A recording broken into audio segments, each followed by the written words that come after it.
Hello everybody, I hope you're having a wonderful day, and today I would like to share with you guys my final thoughts on the CJRB Knives Perfect Pyrite Project experience. This is my unit, this is my example show off.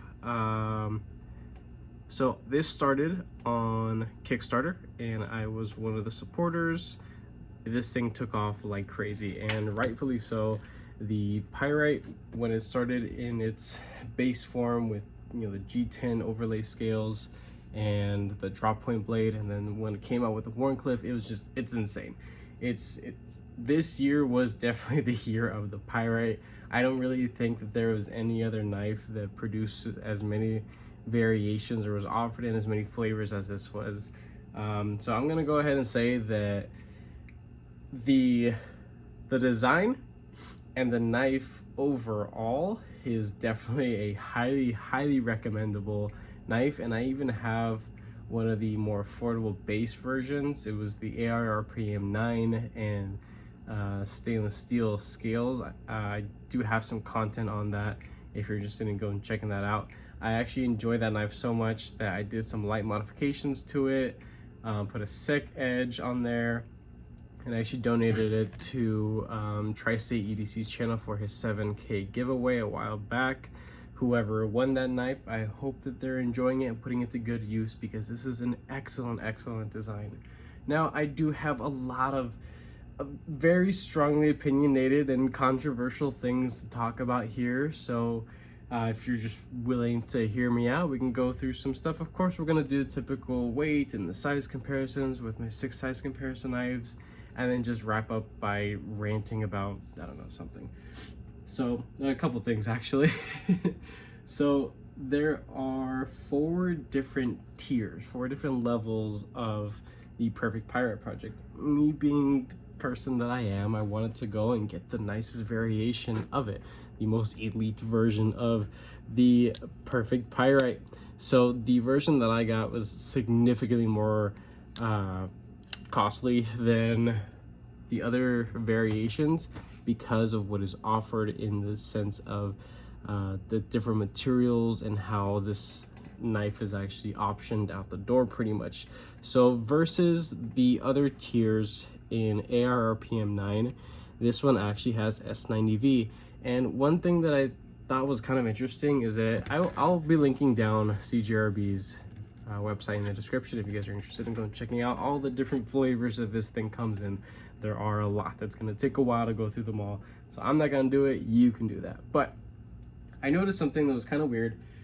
On their specs, it says blade material CPM S90V, the blade hardness HRC 59 to 61. I don't believe that at all. I honestly think it's a little bit harder, not like worlds apart harder. I'm talking just enough to where it doesn't feel like just normal blade material, like the run-of-the-mill S35VN, or I guess just regular M390. This feels significantly harder. I have actually had multiple Spyderco knives in S90V. Yes, whether they have thicker or thin blade stock, in comparison to this is very thin and comes down to a very thin edge. I also did reprofile it, laid the edge back. It is a laser beam. This thing is wonderful to use. S90V is known to be a little bit chippy when it's treated harder, but just for me, when I went to reprofile and then when I went to touch this thing up right before the review, this feels just as good, just as hard as any of the Spyderco knives in S90V, and we all know the Spyderco is one of the masters at heat treating. So that's something that is noteworthy, and I do definitely appreciate that, which is pretty cool.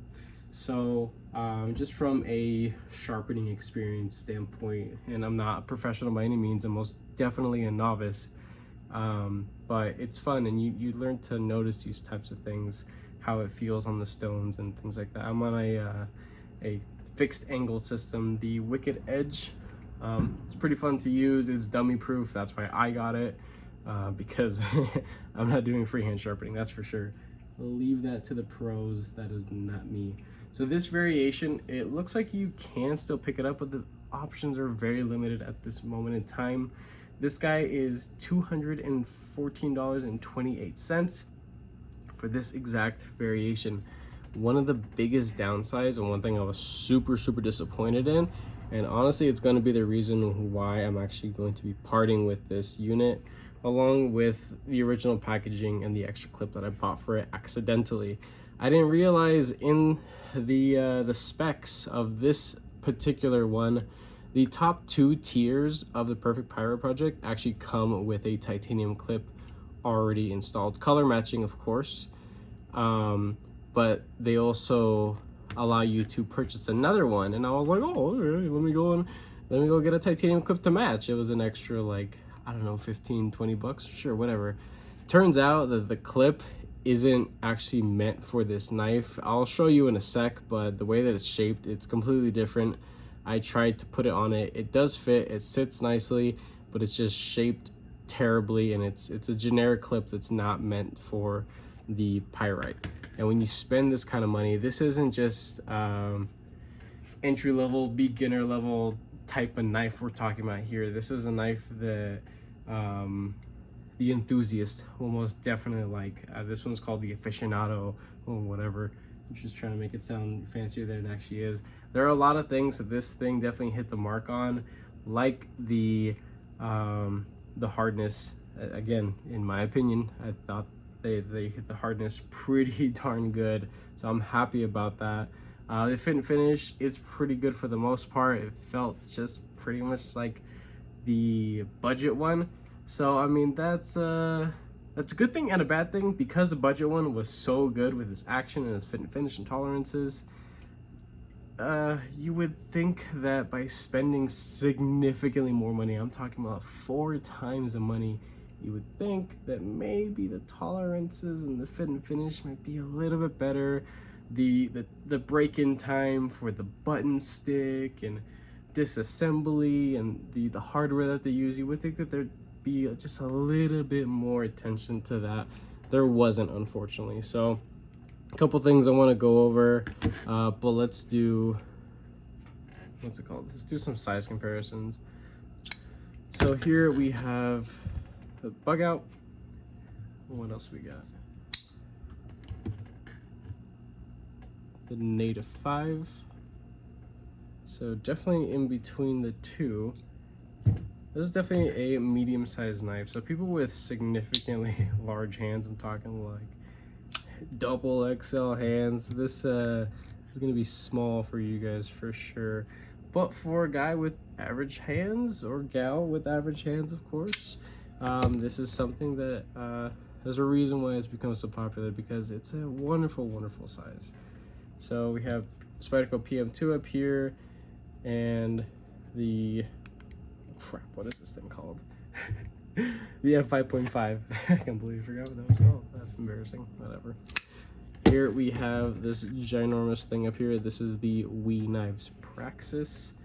And last but not least, this is the Demco 8020.5. So believe it or not, the Pyrite is, I want to say, pretty darn close to overall length at least. Cutting edge is on the money, really, it is. So that's interesting, that's cool. I wouldn't really think that. This always seems to have a much larger presence, you know, as you're viewing it on your device or wherever you're watching it. But really, this is the size of a Pyrite. It's just a little bit taller overall. Thickness, because we have contour titanium versus flat titanium, it's honestly quite the same, but the Pyrite is a little bit wider because of that contouring, so it does feel the hand just a little bit better than this. Honestly, it feels small, but it does feel the hand because it's rounded. Very comfortable, a lot of micro milling, and it is well finished for the most part. Let's get the weight on this thing.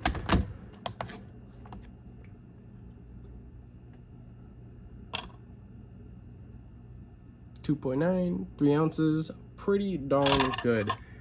I believe the cutting edge recorded on this thing was just under 3 inches, which puts it into a lot of people's range of what's legal to carry, which is pretty cool. So it says here blade length 3.11. I don't know if they're actually counting like from there to the tip or the actual cutting edge itself. Of course, you're gonna have to go and do that kind of research yourself of your local laws and things like that. But all right, let's get into a couple other nitpicky things. This doesn't really need to be much longer. Again, as I mentioned earlier, this is a highly recommendable knife, but at least in my experience, this is really only something that a true enthusiast would go after and find value in. But the average person, honestly, you're probably better off getting one of the middle tiers. The ARPM9 is wonderful powdered budget steel, sharpens up well, it's easy to touch up, and it's a little bit more corrosion resistant than D2. And you know what? They actually do offer the ARPM9 in DLC coating, which is cool. I would definitely get that, unless you don't like black, which I understand it's not for everybody. Not everybody likes black blades. A little too tactical, a little too scary, right? Whatever. But I was just a little bummed out going back to the blade finish here. I'm not the biggest fan of satin, and while it is executed here quite well, I gotta freaking wipe this thing, but it is a fingerprint smudge magnet, and while this is well hardened S90V, this finish can and will scratch because I've done it before. It is possible, it is a thing, and I just don't like it. I like my knives looking as good as possible for as long as possible.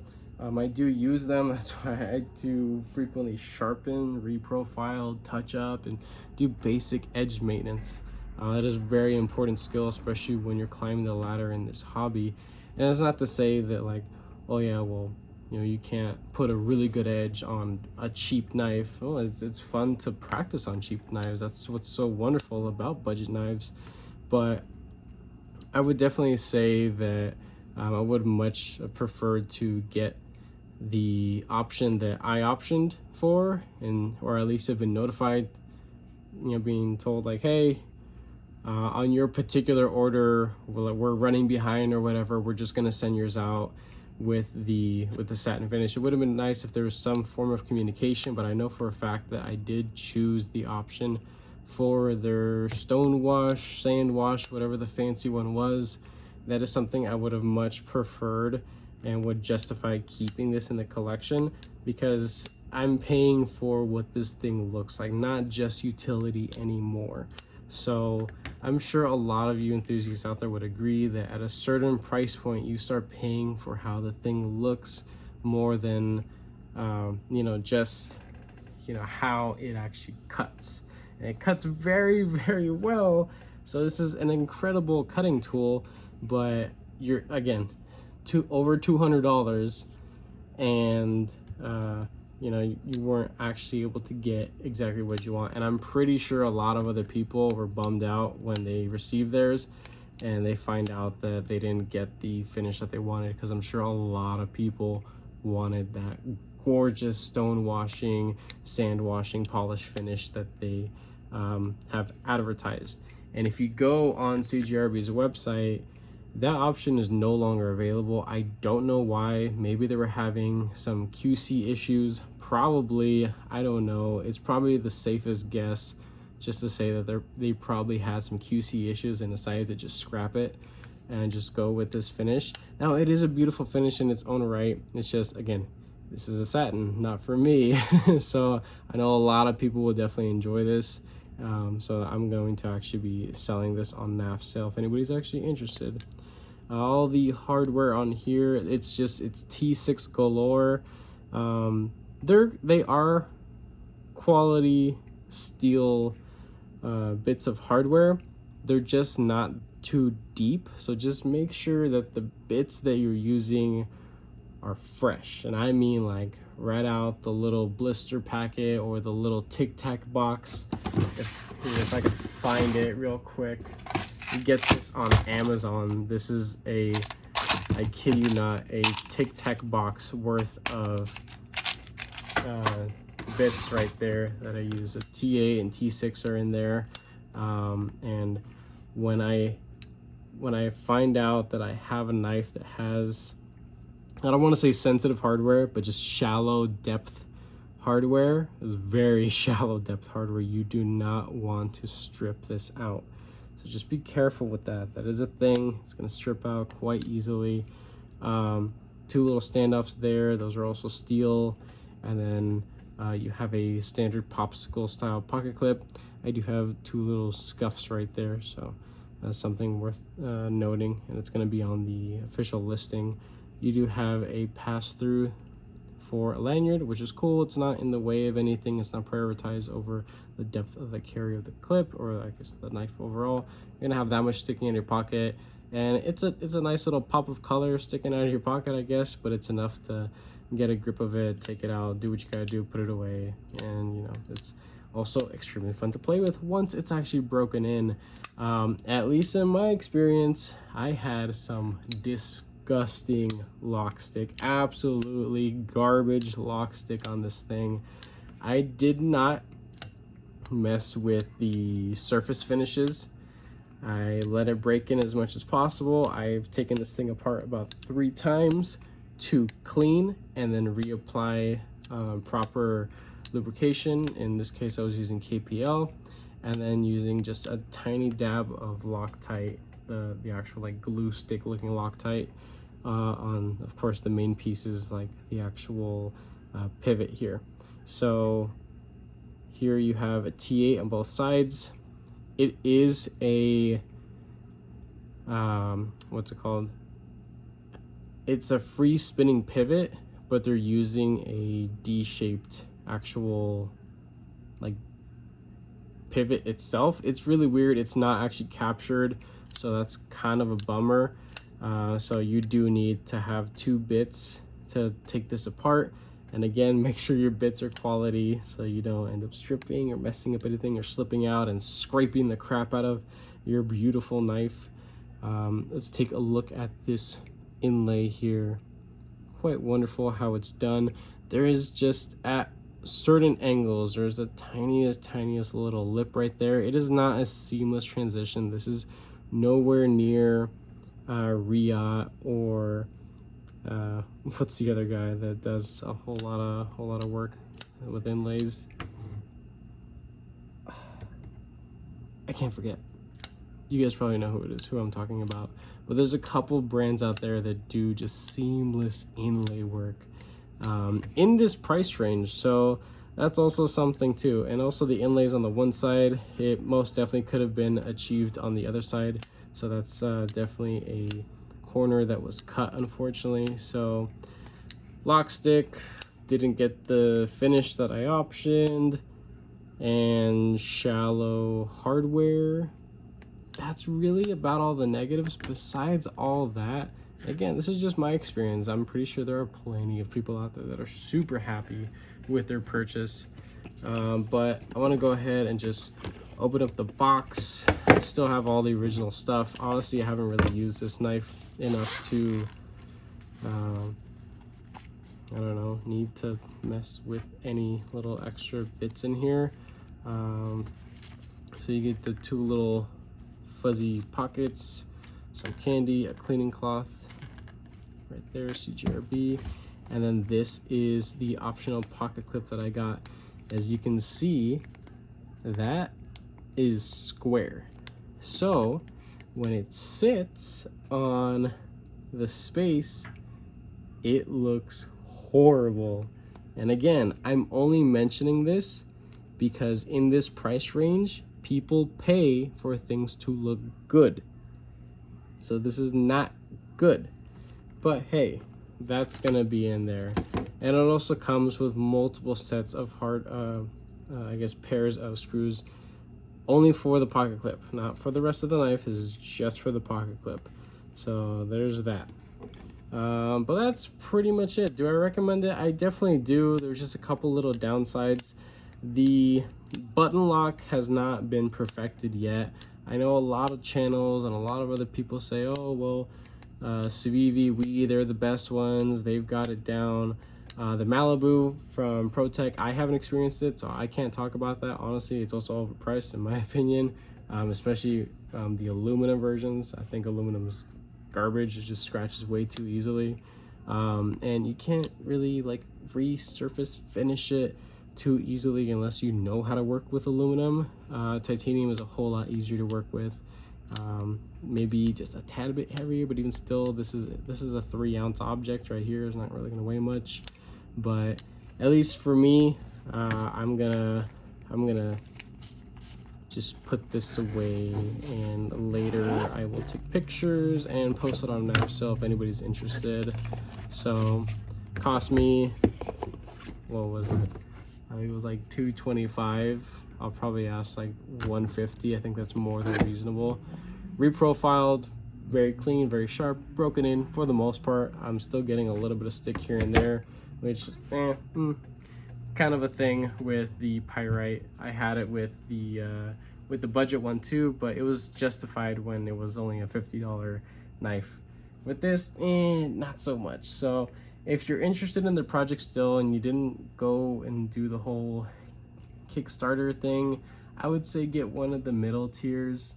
The S90V is cool, but it's not really necessary. The ARPM 9 is truly incredible stuff, and it's very easy to sharpen, very easy to maintain, and I would highly recommend getting the DLC coated version one. If I were to do this all over again, I probably would have got one of those and saved myself some money. So with that being said, I hope you guys enjoyed this little review. I know it's kind of ranty like usual, little ups and downs and things like that, but if you guys did enjoy it, give me a thumbs up. If you are subscribed, I most definitely appreciate all your guys' support and patience, of course. If you are not subscribed, consider subscribing because I have plenty more videos coming your guys' way. Have a wonderful rest of your day.